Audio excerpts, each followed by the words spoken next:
Hi, എല്ലാവരും സുഖമായിരിക്കുന്നു എന്ന് വിചാരിക്കുന്നു. ഇന്ന് നമുക്ക് ഹരേ കൃഷ്ണ മന്ത്രജപം എങ്ങനെ ചെയ്യണം എന്നതിനെ പറ്റി മനസ്സിലാക്കാം. വീഡിയോയിലേക്ക് പോകുന്നതിന് മുമ്പ് നിങ്ങൾ ഇന്നുവരെ എനിക്ക് നൽകിയ സപ്പോർട്ടിന് ഹൃദയത്തിൻ്റെ ഉള്ളിൽ നിന്നും നന്ദി പറയുകയാണ്. ജപം തുടങ്ങുന്നതിന് മുമ്പ് നമുക്കൊരു തുളസിമാല 108 മണികളുള്ള ഒരു തുളസിമാല ഉപയോഗിക്കുന്നു. അതിൽ ഏറ്റവും വലിയ മണിയെ സുമേരുമണി അല്ലെങ്കിൽ രാധാകൃഷ്ണ മണി എന്ന് പറയുന്നു. ഈ വലിയ മണി പിടിച്ച് പഞ്ചതത്വ മഹാമന്ത്രം ചൊല്ലണം. ജയ് ശ്രീകൃഷ്ണ ചൈതന്യ പ്രഭു നിത്യാനന്ദ ശ്രീ അദ്വൈത ഗദാധര ശ്രീവാസാദി ഗൗരഭക്തവൃന്ദ. ജയ് ശ്രീകൃഷ്ണ ചൈതന്യ പ്രഭു എന്നാൽ ശ്രീകൃഷ്ണന്റെ കലിയുഗ അവതാരമായ ചൈതന്യ മഹാപ്രഭു. ബലരാമ അവതാരം നിത്യാനന്ദ പ്രഭു.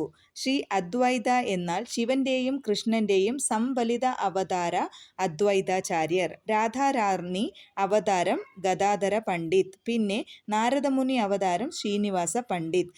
ഇവരെയെല്ലാം നമസ്കരിച്ച് നാമജപം ചൊല്ലണം. ചൂണ്ടുവിരൽ മാലയെ സ്പർശിക്കാൻ പാടില്ല. ഇത് ഞാൻ എന്ന ഇതിനെ സൂചിപ്പിക്കുന്നു. ജപം ചൊല്ലുമ്പോൾ ഞാൻ എന്ന നിത്യാഹങ്കാരം വിടണം. അതുകൊണ്ടാണ് ചൂണ്ടുവിരൽ കാണിക്കരുത്. ഹരേ കൃഷ്ണ കൃഷ്ണ കൃഷ്ണ ഹരേ ഹരേ, ഹരേ രാമ രാമ രാമ ഹരേ ഹരേ. ഫുൾ ഒരു മണിയിൽ പിടിച്ച് ചൊല്ലിയതിനു ശേഷം അടുത്ത മണി നമ്മുടെ അടുത്തേക്ക് നീക്കാം.